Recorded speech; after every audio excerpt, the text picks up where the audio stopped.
Raquel Bicundo, eu sou nutricionista e há 14 anos venho trabalhando com alergias alimentares, atuando no ambulatório do Hospital São Paulo, fiz o meu mestrado e doutorado nessa área e o meu objetivo com essa aula é mostrar para você um pouco do papel do nutricionista, como ele deve atuar na equipe multiprofissional de quem vai cuidar de pessoas com alergias alimentares, desde o seu diagnóstico, acompanhamento, até a resolução das alergias em alguns casos. Então vamos começar definindo o que é a alergia alimentar. A alergia alimentar, ela é uma reação adversa a um alimento que envolve o mecanismo imunológico e ela ocorre todas as vezes que a pessoa entra em contato com aquele alimento, todas as vezes que ela ingere. Então a gente vê reprodutibilidade. Isso é muito importante a gente saber, porque quando a gente começa a pensar se a pessoa tem ou não tem alergia, a gente já olha para esses detalhes. Então, a alergia alimentar, ela faz parte de uma gama de reações adversas, onde a gente pode dividir as reações que envolvem o mecanismo imunológico, as que não envolvem o mecanismo imunológico, como as intolerâncias e as reações tóxicas, e das que envolvem o mecanismo imunológico, temos as alergias alimentares e a doença celíaca. A alergia alimentar, ela pode ocorrer de 3 formas. Então, nós temos as alergias mediadas pelo anticorpo imunoglobulina E, as não mediadas por IgE e as mistas. Essas reações que são mediadas pelo anticorpo IgE, elas ocorrem imediatamente, ou seja, até no máximo 2 horas após o contato com o alimento. Já as reações não mediadas por IgE, os sintomas são mais tardios. E as mistas podem ocorrer das 2 formas, tanto com algumas reações imediatas, como com reações mais tardias. Então, falando um pouco das reações mediadas por IgE, a gente pode colocar que elas envolvem principalmente os sistemas cutâneo, respiratório e gastrointestinal, sendo que raramente o sistema respiratório sozinho, isoladamente, é acometido. Geralmente ele vem em conjunto com os outros sistemas. Então, as reações de pele, a gente pode considerar ali a vermelhidão, inchaço, as placas vermelhas, placas de urticária. Nas reações respiratórias, nós temos aqueles sintomas de rinoconjuntivite alérgica, então coriza nasal, lacrimejamento, coriza ocular, e tosse, espirro, e também no sistema respiratório nós podemos falar da asma e do chiado. E já no sistema gastrointestinal, de reações imediatas, podemos falar de vômitos, diarreia, e que ocorram dentro de 2 horas após a ingestão do alimento. Quando 2 ou mais sistemas estão envolvidos, a gente já chama de uma reação anafilática, já é uma anafilaxia, ou quando há também o envolvimento do sistema cardiovascular, né, com reações como tontura, desmaio.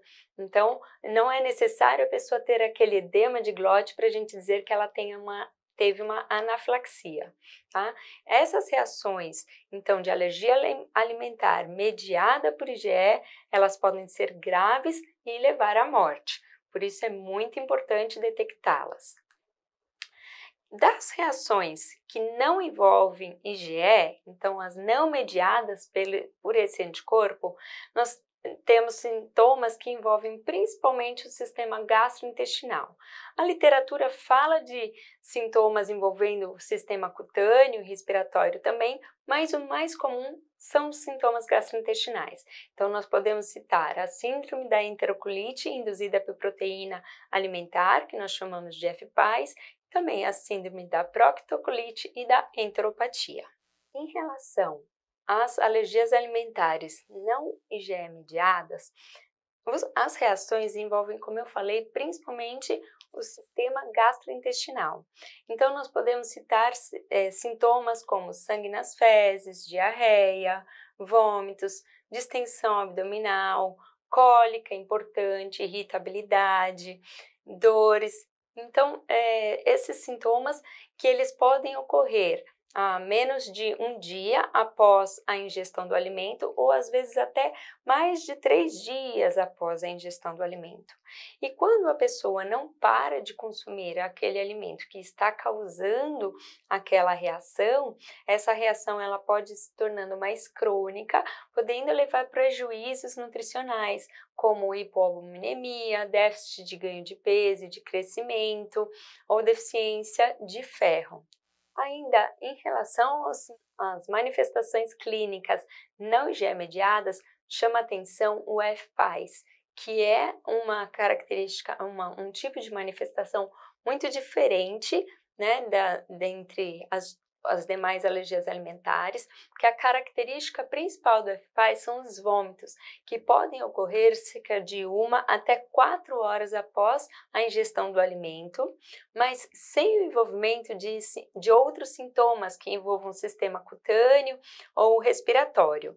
E esses sintomas de FPAS, eles também não melhoram com a administração de anti-histamínicos ou da adrenalina intramuscular. Então, esses vômitos, eles são importantes. O FPAS, ele pode ser agudo ou crônico, existem formas mais leves, outras mais graves, mas quando esses vômitos são muito importantes, a pessoa pode chegar a ter sintomas como letargia, palidez, desidratação, hipotensão, hipotermia, e também pode ocorrer diarreia cerca de 24 horas após a ingestão do alimento. Essa diarreia geralmente aparece 5 a 10 horas após a ingestão. Então, essa é a característica do FPAS, que acaba sendo diferente, né? Ela não é IgE-mediada, mas os sintomas ainda podem ocorrer ainda logo nas primeiras horas após a ingestão do alimento. E por fim, falando das características das alergias alimentares mistas, nós podemos falar da dermatite atópica, que é uma manifestação clínica que envolve a pele, sendo que nem toda dermatite atópica está correlacionada com alergia alimentar, isso é importante dizer, mas em alguns casos, principalmente onde a pessoa tem dermatite atópica e também sintomas imediatos, que até nem envolvam a pele, ou então ela tem uma dermatite atópica mais grave, crônica, que não melhora com os cuidados com a pele, é importante investigar se tem uma alergia alimentar envolvida no gatilho dessa dermatite atópica.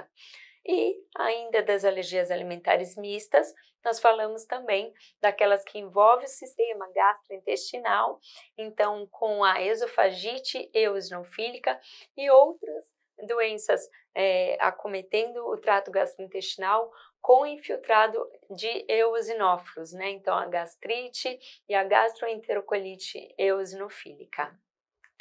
Conhecendo, então, as características da alergia alimentar, fica mais fácil para a gente pensar nas etapas do diagnóstico.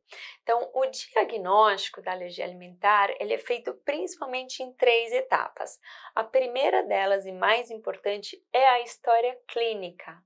Então, nessa história clínica é que então ou o nutricionista ou o médico vai ouvir o que o paciente tem a dizer, vai linkar o que ele está falando e pensando, será que é uma alergia alimentar? Tem reprodutibilidade? Envolve o sistema imunológico? Esses sintomas ocorreram quantas horas após a ingestão do alimento? Com qual alimento? Com que quantidade do alimento? Então, uma série de perguntas que serão feitas para o paciente, pensando então se aquilo tem característica de alergia alimentar ou não. Então, quando o médico é que recebe o paciente, ele ouve todas essas histórias e já vai pensando em qual alimento ele vai investigar. Já quando o nutricionista é que ouve essa história pela primeira vez, é importante que antes dele partir para a segunda etapa do processo diagnóstico, que seria a orientação da dieta de restrição, é importante que ele encaminhe o paciente para o médico, para junto com o médico decidir quais serão os alimentos então que serão restritos da dieta dessa pessoa, fazendo então a segunda etapa do diagnóstico, que é a dieta de eliminação.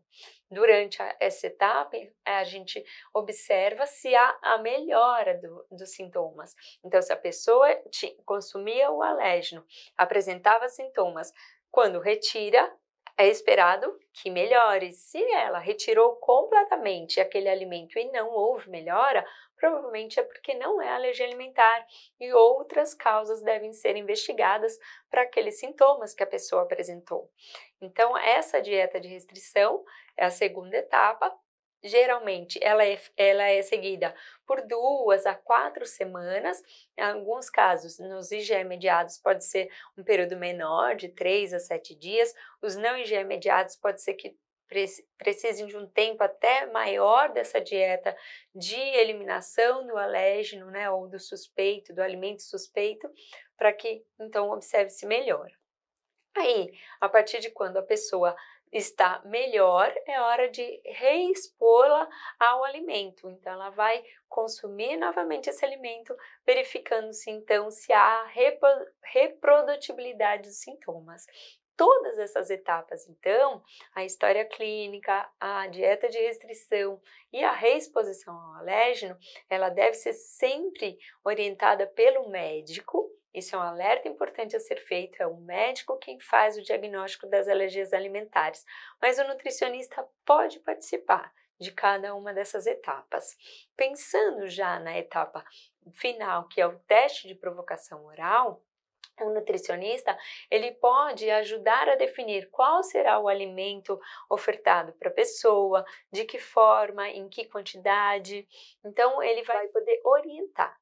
Agora, quem decide se essa reexposição vai ser feita em casa ou num ambiente hospitalar, sob supervisão médica, é sempre o médico.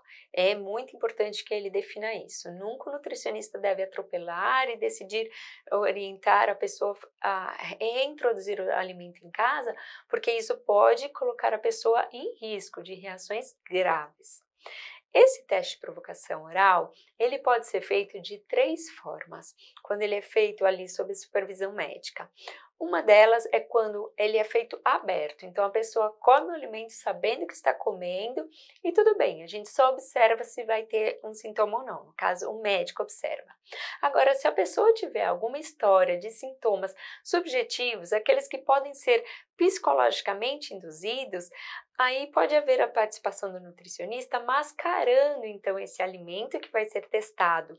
E esse mascaramento pode ser feito simples cego, onde o médico sabe que o alimento será oferecido ao paciente, só o paciente que não, ou duplo cego controlado por placebo, onde o nutricionista prepara 2 receitas indistinguíveis, onde nem o médico, nem o paciente ou seus familiares sabem o que está sendo oferecido, se é o alimento real ou um placebo.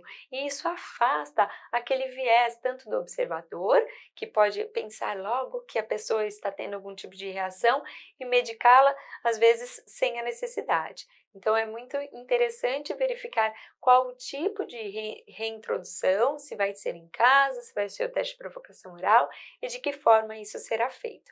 Então, sempre com a participação do médico e do nutricionista.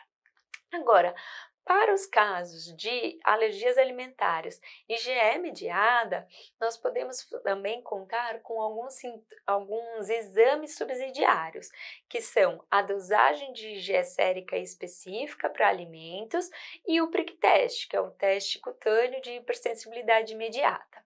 Lembrando que esses testes só servem para os casos de pessoas que têm uma história compatível com alergia IgE mediada. Agora, pessoas que têm história de sintomas tardios nem precisam fazer esse teste, porque com certeza ele virá negativo. Agora, um teste sozinho, sendo positivo ou negativo, ele nem define que a pessoa é alérgica e nem afasta a hipótese de alergia alimentar. Então, o teste ele sempre precisa ser correlacionado com a história clínica.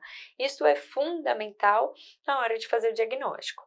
Mas, para aqueles casos em que a pessoa tem uma história muito clara de sintomas objetivos, imediatos após o consumo de um alimento que tenha causado alergia, né? Então, que sejam sintomas ali muitas vezes até de anafilaxia, e também apresenta sintomas positivos, isso já elimina a necessidade de realização do teste de provocação oral, porque a história clínica é muito evidente e os exames acabam corroborando com essa história para fechar então esse diagnóstico. Mas na maioria das vezes, um teste por si só, ele não fecha diagnóstico. Isso é super importante falar. E principalmente se forem outros testes. Então, existem alguns testes que não são recomendados para o diagnóstico de alergias alimentares. Dentre eles, destacamos aqueles que onde ocorre a dosagem de IgG e IgG4 específica para alimentos. O aumento da IgG, ele não se correlaciona com reações adversas, com reações clínicas. Então, como a clínica é a mais importante na hora de fazer um diagnóstico, a gente não deve basear nenhuma dieta de restrição, nenhuma orientação e nem fechar diagnóstico com base em exames, muito menos em exames que não sejam recomendados, como a dosagem de IgG4, como eu falei, a quantificação de complexos alimentares antígeno-anticorpo, teste eletrodérmico, como o VEGA-teste, o teste de pulso, teste de provocação e neutralização, análise de cabelo, enfim, há uma série de testes sendo vendidas no mercado, mas que não servem para o diagnóstico da alergia alimentar. O número de pessoas com alergias alimentares vem aumentando muito nas últimas décadas, isso no mundo todo. Estima-se que cerca de 6% das crianças menores de 3 anos e 3,5% dos adultos tenham algum tipo de alergia alimentar. E os alimentos mais envolvidos são basicamente 8 alimentos. Então, o leite, o ovo, a soja e o trigo, o amendoim, as castanhas, os peixes e os frutos do mar. Esses 8 alimentos, eles são responsáveis por cerca de 90% das alergias alimentares. Aqueles aditivos, corantes e outros aditivos, eles correspondem a menos de 1% das reações alérgicas. Agora, cerca de 170 alimentos já foram descritos como potencialmente alérgicos, então não são somente esses 8 que podem causar alergia. Esses 4 primeiros alimentos, o leite, o ovo, a soja e o trigo, eles acometem principalmente crianças, e então são alergias que são passageiras, às vezes a criança tem alergia quando pequena e deixa de ter. Já as alergias a peixe, frutos do mar, amendoim e castanhas, geralmente elas são mais persistentes. Peixes e frutos do mar, uma vez que a pessoa é alérgica, ela vai ser alérgica para a vida toda. E o tratamento para alergia alimentar, ele é baseado principalmente na eliminação daquele alimento ou daquela proteína alergênica. Agora, isso precisa ser muito bem orientado, porque se mal orientado, pode haver maior risco de ingestão acidental, restrições exageradas ou desnecessárias, prejuízos nutricionais, comprometimento do ganho de peso e do crescimento, no caso de crianças, e prejuízos psicossociais, tanto para as pessoas, para o alérgico, quanto para seus familiares. Então, é muito importante cuidar dessas orientações da dieta e nós podemos falar em 6 etapas que o nutricionista pode seguir na hora de orientar essas dietas de restrições. Então, a primeira delas seria fornecer ao paciente e seus familiares a lista de alimentos que devem ser evitados, né? Então, colocando todos aqueles sinônimos que ela pode encontrar nos rótulos. Então, a segunda etapa seria orientar a leitura de rótulos, tanto de alimentos como de outros produtos, como os cosméticos, os produtos de limpeza, enfim, uma série de outros produtos, medicamentos, até giz de louça, balão de festa, isso tudo pode conter alérgenos e pode colocar o paciente em risco. Então, ler rótulos tem que ser uma rotina, a pessoa precisa ser orientada a fazer isso sempre. Outro cuidado importante seria o cuidado ao evitar o contato cruzado com alimentos na hora de preparar as refeições, tanto em restaurantes como em casa. Então, a gente precisa orientar pessoas que lidam com crianças ou pacientes com alergia alimentar, quais são os cuidados na hora de preparar os alimentos. O outro ponto seria a escolha do substituto adequado para aquele alimento que foi eliminado da dieta. Também precisamos orientar para que o paciente consiga explorar os alimentos permitidos. Porque ele não pode só olhar para aquilo que ele não pode comer, porque dentre 1, 2, 3, 4, até 10 alimentos que ele não possa, existe toda uma outra gama de alimentos que ele precisa e pode consumir. E isso precisa ser estimulado. E, por fim, nós podemos falar sobre as receitas alternativas. É claro que o paciente vai atrás disso, mas a gente pode facilitar e passar algumas dicas para eles de alguns livros, alguns sites onde eles podem encontrar receitas alternativas. Em relação ao cuidado na cozinha, quanto ao contato cruzado com os alimentos, eu acho muito importante frisar que a gente precisa usar tanto com os nossos funcionários de restaurantes, que a gente vai orientar, ou com as famílias, a gente precisa dizer que o termo correto para utilizar é contato cruzado e não contaminação cruzada. Porque sempre que a gente fala em contaminação, a gente remete a micro-organismos. Já o contato cruzado seria quando tem algum resquício de alimento ali naquela preparação, naquele utensílio, então que pode levar ao desencadeamento de uma reação alérgica. Por que falar disso tudo? Porque quando a gente pensa em contaminação por micro-organismos, muitas vezes as pessoas pensam que álcool gel ou solução de hipoclorito seria suficiente para eliminar aquilo que está causando mal. Para micro-organismos isso é válido, mas para proteínas alimentares não. Então a melhor forma de retirar as proteínas alimentares é removendo com água e sabão.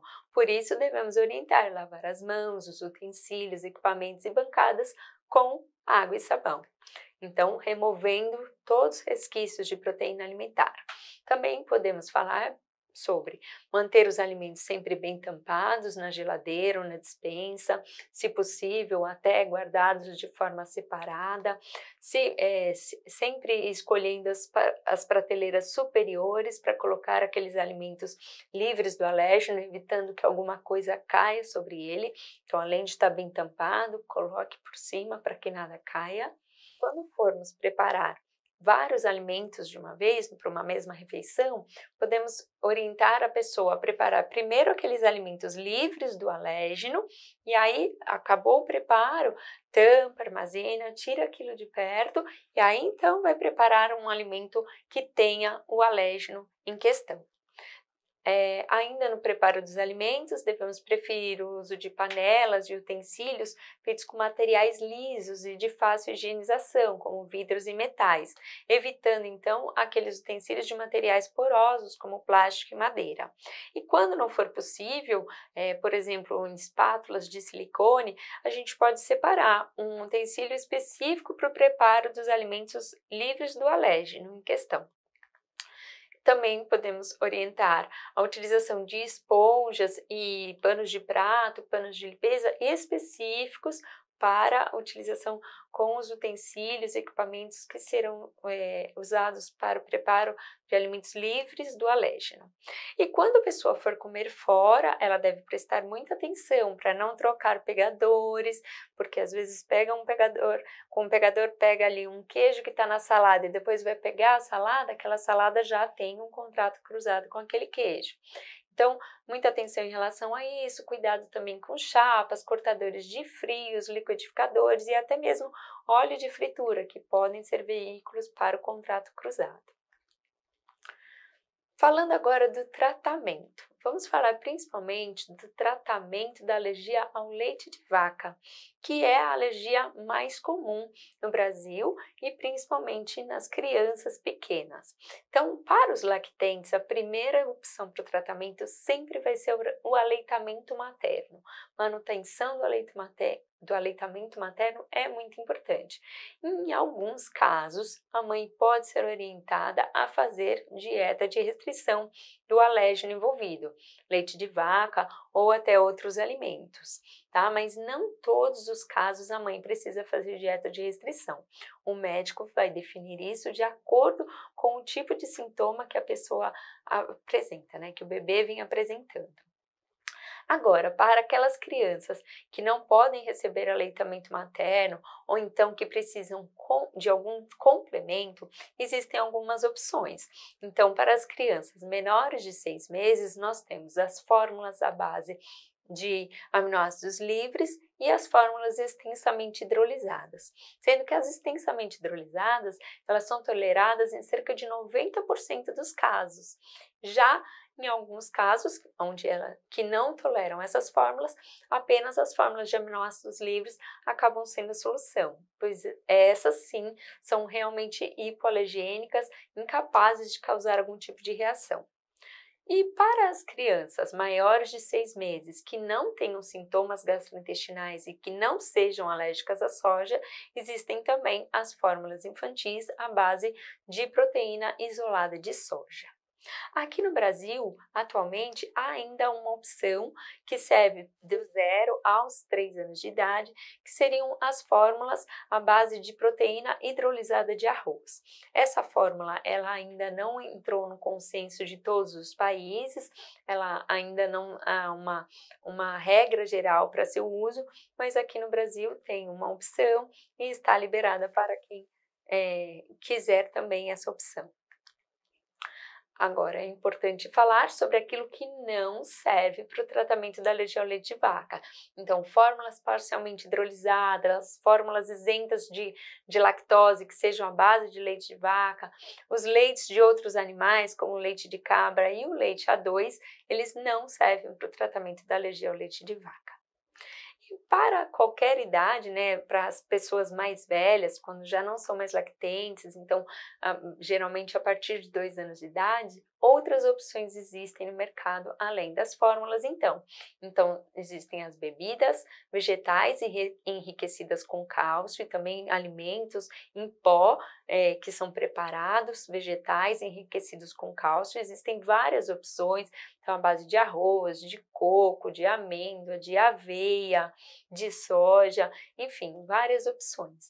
E o ideal seria variar esses tipos, porque nenhuma delas é nutricionalmente equilibrada, totalmente adequada para substituir o leite de vaca. Então, uma boa combinação entre elas acaba sendo melhor e é importante a gente olhar para a dieta como um todo e não só apenas para aquele alimento que vai substituir o leite de vaca.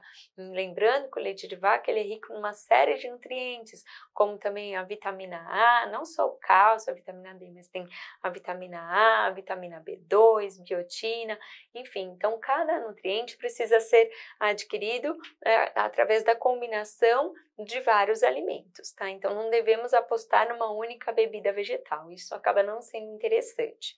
A gente sempre orienta o uso de bebidas vegetais enriquecidas com cálcio e avalia a necessidade de suplementação de cálcio e vitamina D. Lembrando que vários alimentos são ricos em cálcio, como as verduras verdes escuras, as nozes, castanhas, peixes, gergelim. Porém, eles não têm uma quantidade de cálcio suficiente para suprir a necessidade. Então, muitas vezes, o uso das bebidas enriquecidas ou dos suplementos se faz necessário. Aqui nesse quadro, eu chamo atenção para a questão da quantidade de cálcio presente nos alimentos, de acordo com a porção daquele alimento e também para a biodisponibilidade. Então, se nós formos ver, o leite de vaca é um alimento que tem bastante cálcio, apesar dele ter uma menor biodisponibilidade em comparação ao brócolis, por exemplo, a gente vê que um copo de leite ainda acaba tendo bem mais cálcio do que meia xícara de brócolis. Então, essas questões de quantidade e biodisponibilidade devem ser consideradas na hora de compor o cardápio e orientar o paciente para que ele atinja, então, a recomendação deste mineral. Além disso, da preocupação com os nutrientes, olhando para a alimentação como um todo, existem outras opções que podem entrar, né, no cardápio, como os queijos e iogurtes à base de vegetais, com diversas opções aí no mercado, de diversas fontes vegetais, inclusive à base de tubérculos. E quando formos fazer preparações culinárias, a gente tem que verificar qual que é a função daquele ingrediente na preparação e aí então pensar no substituto. Então, o que aquele leite de vaca estaria fazendo naquela preparação, ou então aquele creme de leite, a manteiga, ou o leite condensado, enfim, qual era a função? Era dar umidade, textura, sabor, consistência?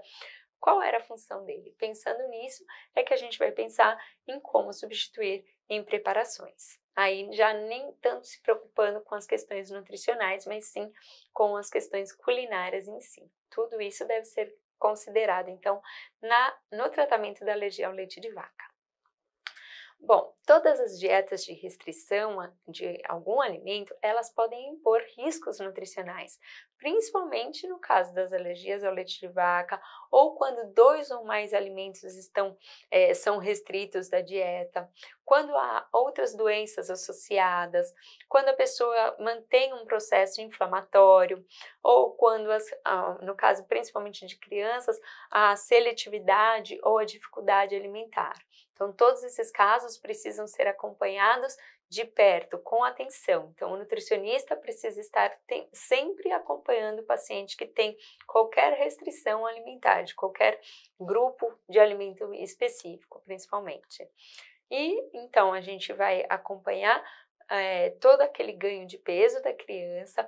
Nunca a gente deve considerar apenas uma informação isolada, um ponto isolado no gráfico, porque às vezes quando a gente coloca a informação daquele peso ou aquela estatura no gráfico, a criança até pode ser considerada com um peso adequado para a idade, uma estatura adequada para a idade, mas é importante que a gente veja como isso vem se comportando. Então, a criança que já começa a apresentar desaceleração no ganho de peso ou de crescimento, ela já está mostrando aí um comprometimento nutricional e medidas precisam ser tomadas frente a isso. Então, além da avaliação antropométrica, é importante que a gente faça também no acompanhamento do paciente com alergia alimentar a avaliação do consumo, aplicando os inquéritos alimentares, tais como recordatório de 24 horas, registros ou diários alimentares, questionários de frequência. Esses inquéritos podem nos ajudar a prever déficits nutricionais, corrigir erros alimentares, verificar a necessidade de suplementação de algum nutriente específico ou até mesmo identificar transgressões na dieta de restrição. E aí? E o que a gente faz quando a gente verifica transgressão? Bom, vai depender. Se a pessoa teve uma transgressão na dieta e teve reação ou manutenção dos sintomas, é importante que a gente reforce a orientação da dieta de restrição. Descubra onde está o furo e ajude essa pessoa a fazer uma dieta realmente livre do alérgeno. Agora, se ela conta que comeu o alimento e não teve reação, a gente precisa comunicar ao médico, porque ele pode avaliar se já é o momento de verificar se a pessoa está adquirindo tolerância ao alimento, seja essa tolerância total ou parcial. Porque para alguns alimentos, como por exemplo o ovo e o leite, a tolerância ela pode ocorrer de forma gradativa e algumas pessoas podem tolerar os alimentos cozidos ou termicamente processados e não tolerar o alimento cru. E é o médico que vai avaliar qual é o momento então e a forma de avaliar isso. Então, para avaliação da aquisição de tolerância, isso deve ser feito geralmente após 6 meses ou mais após a última reação que a pessoa tenha nos contado, né? Também é importante verificar a aquisição de tolerância quando, nesses casos de história de ingestão acidental, sem reações, talvez a pessoa já tenha adquirido tolerância ao alimento. Também essa verificação nos ajuda a ver se a pessoa é capaz de tolerar um alimento cozido ou termicamente processado, assado, mas ainda não tolerar o cru. Enfim, a gente consegue ver em que estágio a pessoa está, tá? E não é necessário esperar que os exames de IgE sérica específica estejam negativos nos casos de alergias mediadas por IgE. Não é necessário esperar que os exames estejam negativos para então fazer os testes. Então, um médico vai decidir qual é o momento, quando e de que forma testar, tá? Isso é muito importante. O médico vai decidir. Então, diante de qualquer relato de transgressão ou de ingestão sem reação, a gente comunica ao médico e ele toma a decisão. Se ele vai fazer, então, a verificação através de um teste de provocação oral, sob supervisão médica, o que é muito indicado, necessário e absolutamente necessário para os casos de IgE mediados. Agora, quando não tem nenhum risco de reação imediata, quando realmente é afastada a hipótese de alergia IgE mediada, o médico pode pensar em fazer uma reintrodução do alimento em casa, seja através da dieta da mãe, quando é ela quem faz a dieta de restrição por conta da alergia alimentar do bebê, ou então direto na alimentação do paciente, né? Quando ele já consome alimentos sólidos. Mas então é o médico que vai decidir qual é o momento e por qual alimento fazer essa reintrodução. O nutricionista, ele pode ajudar dizendo qual é a melhor forma de preparar. Então, por exemplo, ao invés de testar com um alimento industrializado, o nutricionista pode fornecer uma receita dizendo qual é o tempo de preparo daquele alimento, qual é a quantidade de leite ou de ovo que deve conter, quanto tempo ela tem que deixar no forno, enfim, dar todas as orientações para a melhor forma de fazer essa avaliação da aquisição de tolerância, mas sempre em conjunto, médico e nutricionista. Tá? Então, como consideração final desse acompanhamento, como eu fui falando ao longo de toda essa aula, tanto nas etapas de diagnóstico, tratamento e acompanhamento, o nutricionista ele precisa atuar em conjunto com outros membros da equipe multiprofissional. Então, a gente lembra que no centro disso tudo tem um paciente que precisa de todo o nosso cuidado e nossa atenção, a gente precisa olhar individualmente para ele, e em volta dele tem toda uma família, inicialmente seus pais, depois seus irmãos, que estão ali também envolvidos em todas essas questões da dieta de restrição, né, que envolve não só cuidados nutricionais, mas acaba tendo repercussões sociais também, porque toda essa família que vai precisar fazer a restrição desse alimento para o paciente alérgico, ela também tem envolvimentos na escola, em festas, amigos, trabalho, viagens, eventos. Então, em todos esses momentos, ela pode precisar do apoio tanto do médico como do nutricionista, fonoaudiólogo, psicólogo. Então, o nutricionista precisa estar sempre em comunicação com todos esses profissionais, olhando para todas essas questões e não apenas para as questões nutricionais e clínicas que envolvem o tratamento da alergia alimentar. Então, por fim, a gente conclui que é fundamental que o diagnóstico da alergia alimentar seja bem estabelecido. Esse diagnóstico deve ser feito pelo médico, com a participação do nutricionista, sempre que possível. As dietas de restrições, elas devem ser individualmente e cuidadosamente planejadas, não tem receita de bolo, a gente tem que avaliar cada pessoa, cada hábito alimentar, cada condição socioeconômica, cada cultura, para verificar quais serão as substituições que nós vamos fazer para cada caso. E o nutricionista é o profissional mais indicado, então, para orientar as dietas de restrição. E o paciente, ele é beneficiado quando acompanhado por uma equipe multiprofissional. Eu espero que essa palestra tenha ativado aí em você a vontade de saber um pouco mais sobre as alergias alimentares e entender o quanto é importante o nutricionista se aprofundar nesse assunto para poder atuar nessa equipe multiprofissional com segurança, garantindo então o bem-estar e um bom acompanhamento do paciente com alergia alimentar. Obrigada!